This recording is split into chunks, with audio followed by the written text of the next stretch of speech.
Hello my dear RK simple classes में आपका welcome. Today I am going to teach you English subject and subject English flamingo book class 12th के बच्चों के लिए UP board NCERT wherever this is prescribed. तो I would like to teach you this book. Lesson name is the poets and pancakes and author name is Ashok Mitran, a very famous Tamil writer. He has got so many awards and he has got Sahitya Academy Award also. साहित्य अकादमी award also. तो साहित्य अकादमी award को recipient हैं। This present lesson जो हम आपको teach करने चल रहे हैं या एक्सप्लेन करेंगे इसकी समरी को, उनकी बड़ी मशहूर बुक है माई ईयर्स विद बॉश से it has been taken an excerpt from that book. उसी का एक अंश है। इसमें कुछ कैरेक्टर्स हैं तो हम लोग देख लेते हैं। Ashok Mitran author and narrator हैं, इस कहानी को कहने वाले हैं जो नरेटर हैं। The boss owner of Gemini studios, यहाँ एक जेमिनी स्टूडियोज की बात की गई है। जो हमारे ऑथर हैं उनके पिताजी थे, उनके पिता के फ्रेंड थे और फिल्म डायरेक्टर एस वासन, उन्होंने इसकी स्थापना किया था जेमिनी स्टूडियोज की। सेटअप इन 1940 इन मद्रास में इसकी स्थापना की गई थी, जिसको आज हम चेन्नई कहते हैं, तमिलनाडु का की राजधानी भी है, कैपिटल भी है। बॉस इज एस वासन और बहुत मशहूर जेमिनी स्टूडियोज है। इसने बहुत मशहूर फिल्म प्रोड्यूसिंग की है। In the history of film producing बहुत सारी इसने फिल्म बनाई है जेमिनी स्टूडियोज को। स्टूडियोज वो जगह होती है जहां पर फिल्में बनाई जाती हैं, ठीक है। एंड कोथमंगलम सुब्बू नंबर 2, नंबर 1 पर तो बॉस है, नंबर 2 पर ये पोजीशन में थे कौन? कोथमंगलम सुब्बू इन जेमिनी स्टूडियो। और लीगल एडवाइजर है, एक लायर है जो स्टोरी डिपार्टमेंट में जेमिनी स्टूडियो के वर्क करते हैं। ऑफिस बॉय मेकअप बॉय है जो मेकअप करता है क्राउड का, बहुत सारे कैरेक्टर्स को यही मेकअप करते हैं। कौन? Office boy. तो इनके कैरेक्टर्स के बारे में थोड़ा सा अगर हम और जानना चाहें तो अच्छे से जान सकते हैं। इसमें जो बॉस हैं, he had a liking for erudite and scholarly persons. He seems to be a gullible man who is surrounded by shallow people and sycophants. ये साइकोफैंट्स माने चापलूसों से घिरे रहते हैं बॉस। थोड़ा सा गुलीबल जो कम दिमाग के मूर्ख होते हैं उन लोगों से घिरे रहते हैं। हालांकि ये कंपनी पसंद करते हैं यूरिडाइट एंड स्कॉलरली, बहुत विद्वान लोगों की कंपनी ये पसंद करते थे। और यही फाउंडर ऑफ जेमिनी स्टूडियोज के हैं। तो कौन है boss? Mister S Vasan. Subbu number 2 है। ही ऑलवेज लुक्ड चीयरफुल, बहुत हमेशा खुश रहता था। भले इसकी फिल्म फ्लॉप हो जाए, फिल्म फ्लॉप होने के बाद भी ये हैप्पी ही रहते थे शुब्बू हमेशा।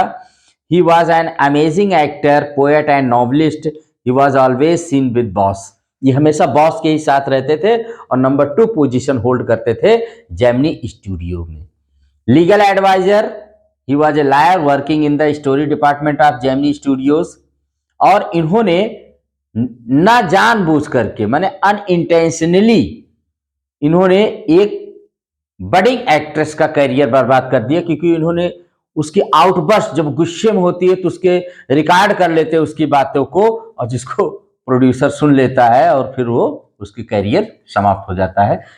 ना चाहते हुए भी गलती से डिपार्टमेंट में आ गए थे, मतलब उनका कैरियर बहुत अच्छा था लेकिन वो यहाँ पर थे ये लीगल एडवाइजर, काम इलीगल हो गया इनसे। ऑफिस बॉय, ये एक ऑफिस बॉय है जो क्राउड को मेकअप करता था और यहाँ वो अपने अर्ली 40s में है, अभी 40वें साल की स्टार्टिंग में है। और उसने एस्पायर किया था कि कभी मैं एक टॉप फिल्म स्टार बनूंगा, स्क्रीन राइटर, डायरेक्टर और लिरिक राइटर। लेकिन ऐसा कुछ नहीं बन पाया है, तो ही इज वेरी फ्रस्ट्रेटेड। कौन? Office boy. Let us start the story. पहले हम आपको स्टोरी, तो कैरेक्टर्स यही है, और एक इसमें कैरेक्टर्स और होते हैं, उनका है स्टीफन।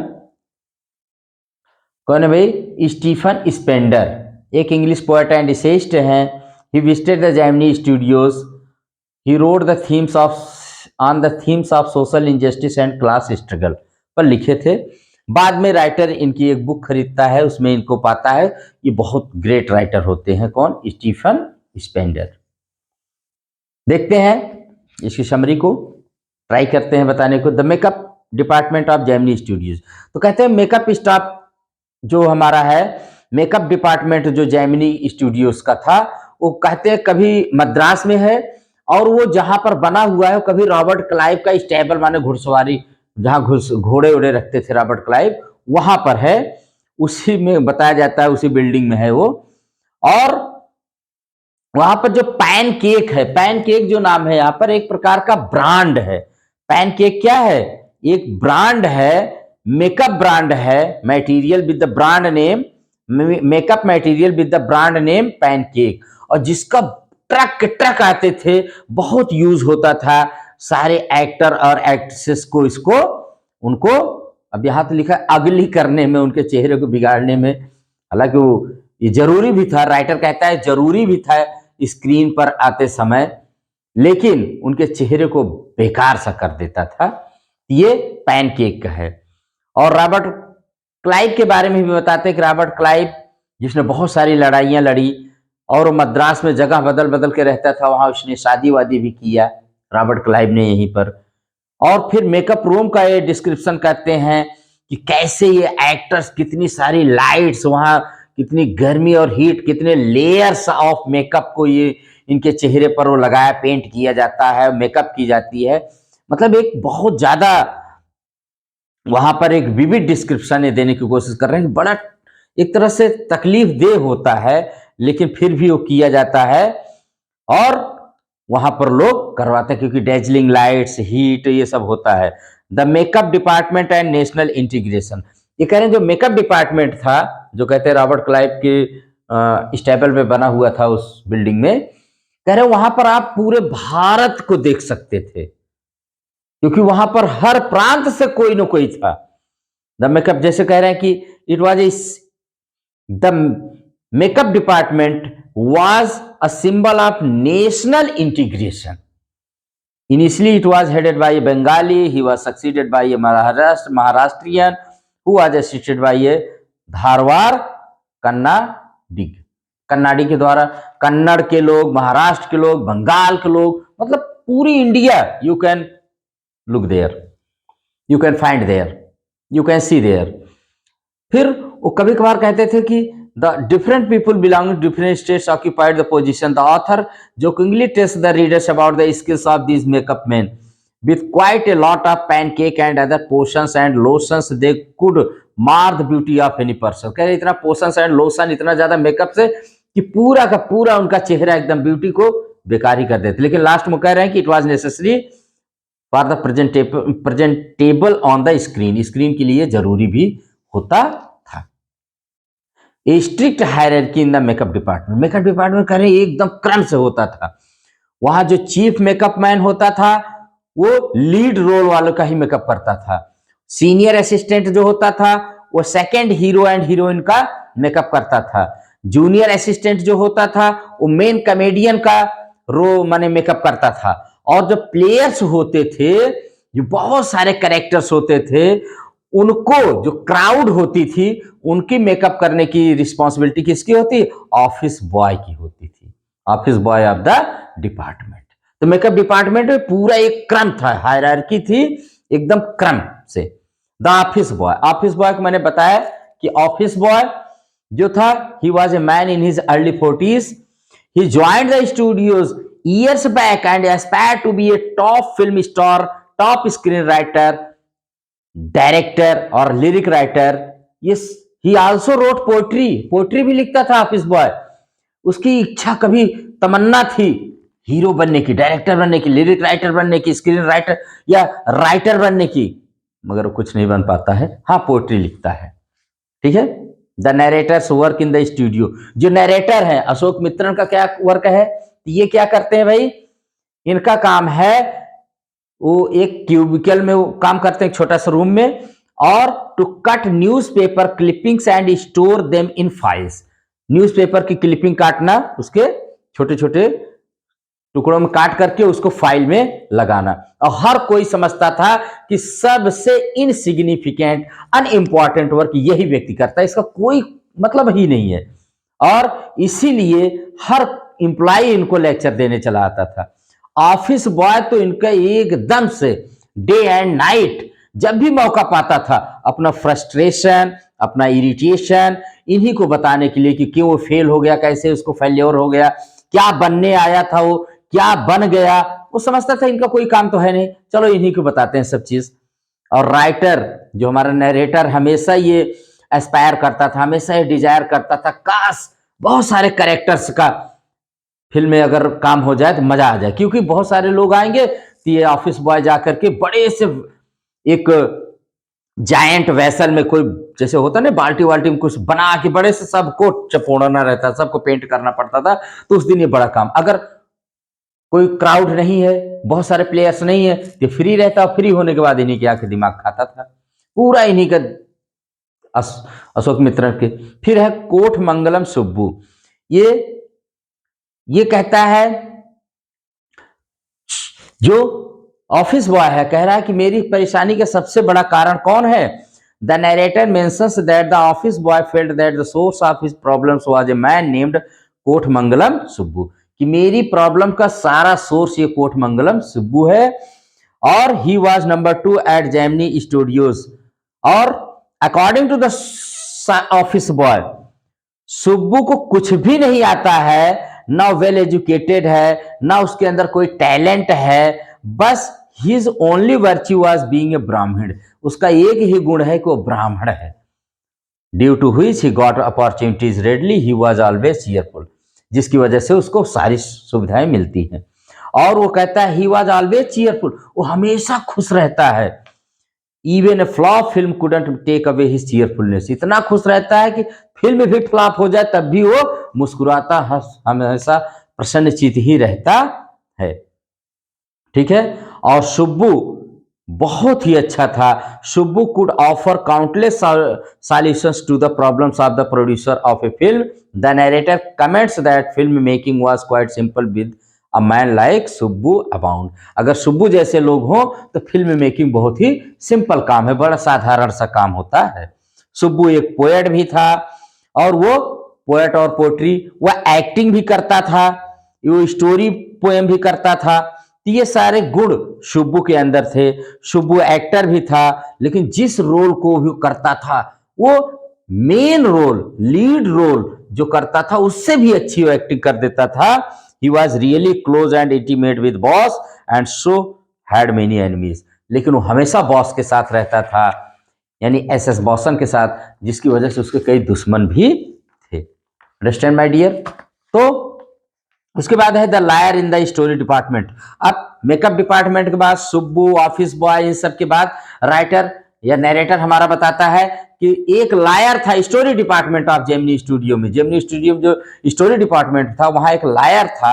वहां तो कह रहे थे story department comprised of A lawyer and A group of writers and poets besides Subbu. Subbu के अलावा वहां एक लायर, बहुत सारे राइटर्स और पोएट्स सब भरे पड़े थे। और ये लायर जो था was legal advisor, but nobody referred to him as the, but everybody referred to him as the illegal advisor। था तो illegal advisor लायर, लेकिन हर कोई इसको illegal advisor कहता था। He had unintentionally brought about a sad end to the career of a talented actress by recording her outburst against the producer। मैंने बताया था कि इसने अनजाने में एक एक्ट्रेस का आउटबर्स्ट, गुस्से को रिकॉर्ड करके प्रोड्यूसर के खिलाफ जो उसने बोल दिया था, उससे उसका कैरियर नष्ट कर दिया। मतलब उसने बोला गुस्से में तो भाई कभी कभी कुछ आउटबर्स्ट लोग बोल ही देते हैं, और उसने रिकॉर्ड कर लिया, प्रोड्यूसर ने सुन लिया, उसका कैरियर एंड हो गया। ठीक है। The legal adviser look different from other members of his department as he wore pants and tie while they wore khadi dhotis and white khadi shirts. ये सबसे अलग भी दिखता था क्योंकि वो पैंट्स और टाई पहनता था, जबकि वहां लोग खादी धोती और व्हाइट खादी शर्ट पहनते थे। He was close to the boss and was allowed to produce a film which flopped. The lawyer lost his job when the boss close the story department. और उसने एक बार फिल्म भी बनाई, फिल्म फ्लॉप हो गई, लेकिन और जब बॉस ने स्टोरी डिपार्टमेंट को क्लोज कर दिया तो ये अपनी नौकरी से भी हाथ धो दिया। Gemini Studios the favourite Hunt of intelligentsia. Gemini Studio में कह रहे हैं कि बड़े बड़े दिग्गज बुद्धिजीवी आते थे, क्योंकि उस समय कांग्रेस गवर्नमेंट थी और कांग्रेस गवर्नमेंट के कह रहे हैं कि एक समय था Congress government had band the wine, शराब को उसने बना कर दिया था। तो वहां एक मेस बड़ा अच्छा था, रसोई वहां की बड़ी अच्छी थी, वहां काफी बड़ी अच्छी मिलती थी। तो लोग आते थे और एक कप ऑफ कॉफी पर काफी लोग वहां पर डिस्कस करते थे। Almost everybody seem to have ample leisure time at the studio. काफी लोग वहां समय बिताने के लिए आ जाते थे। क्यों? It had an excellent mess which supplied good coffee almost around the clock. वहां पर मिलती थी। The political ideology eight the studio. कह रहे पॉलिटिकल आइडियोलॉजी क्या थी कि वहां पर लोग कम्युनिस्ट के खिलाफ, कम्युनिज्म के खिलाफ वहां पर ज्यादा लोग बोलते थे। Most of the people eight the studio और खादी एंड ग्रेटली अप्रिशिएटेड। जो वहां पर लोग थे वो ज्यादा खादी पहनते थे, गांधी जी की बड़ी अप्रिशिएट करते थे, बड़ी प्रशंसा करते रहते थे। All of them were opposed to communism and had many misconceptions about it. सारे लोग कम्युनिज्म की बड़ी बुराई करते थे, बड़ी भ्रांतियां भी थी, राइटर के अनुसार कह रहे हैं। They brought communist to be a violent with no filial or conjugal feelings. Studios host Frank Buchman's MRA।